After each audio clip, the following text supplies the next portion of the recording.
دو گز ہی سہی مگر میری ملکیت تو ہے، اے موت تو نے مجھے زمیندار کر دیا۔ بسم اللہ الرحمن الرحیم۔ آج برصغیر پاک و ہند کے معروف و مقبول شاعر راحت اندوری ہم سے ہمیشہ ہمیشہ کے لیے جدا ہو گئے۔ ان کی خدمات اردو ادب کے لیے ہندوستان کے اندر بے تحاشا تھی، اور اہل زباں سرحد کے اس پار یعنی پاکستان میں بھی انہیں بے تحاشا محبت کرتے تھے۔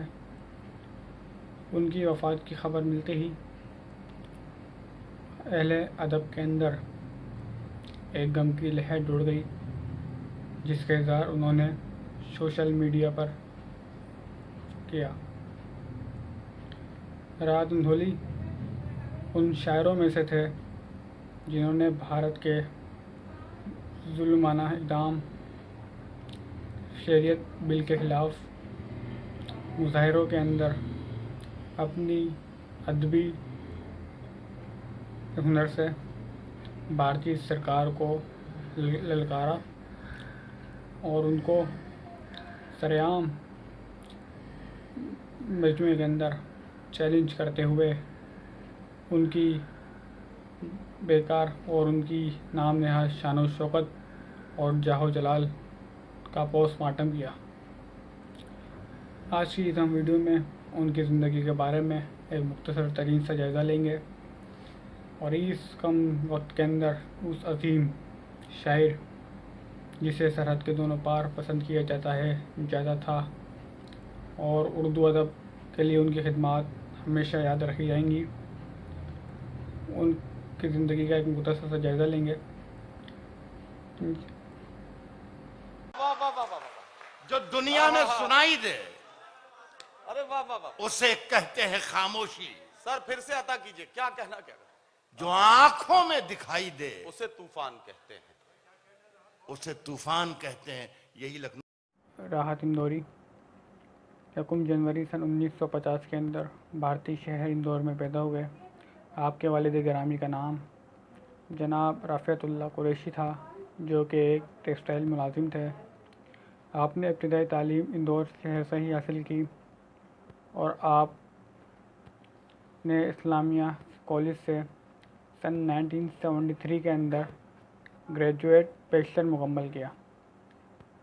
سن 1975 میں آپ نے برکت اللہ یونیورسٹی کے اندر داخلہ لیا اور وہاں سے اردو کے اندر ماسٹر کیا۔ بعد ازاں اعلیٰ تعلیم حاصل کرنے کے لیے آپ بھوپال چلے گئے، اور سن 1978 کے اندر آپ نے وہاں سے پی ایچ ڈی کی۔ آپ کی پی ایچ ڈی حاصل کی۔ آپ کی خدمات بھارت کے اندر اردو زبان کے لیے بے مثال ہیں، جس کی وجہ سے سرحد پار کے لوگ بھی آپ کو بے تحاشا پسند کرتے ہیں۔ اس سلسلے سے آپ نے بھارت کے اندر حال ہی کے اندر ایک جو متنازع بل پاس ہوا جو کہ مسلمانوں کے خلاف تھا، اس کے اندر بھی آپ نے ایک بہت شاندار مقدمہ لڑا مسلمانان بھارت کی جانب سے، اور بھارتی سرکار کا جو مکرو قوم پرستانہ ہندو نظریہ ہے اس کو دنیا کے سامنے رکھا۔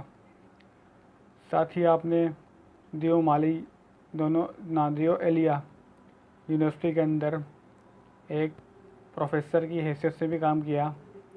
نہ صرف آپ دنیاوی سلسلے کے اندر بے مثال تھے، بلکہ جناب رسول اللہ علیہ السلام سے محبت بھی آپ کی بے مثال تھی۔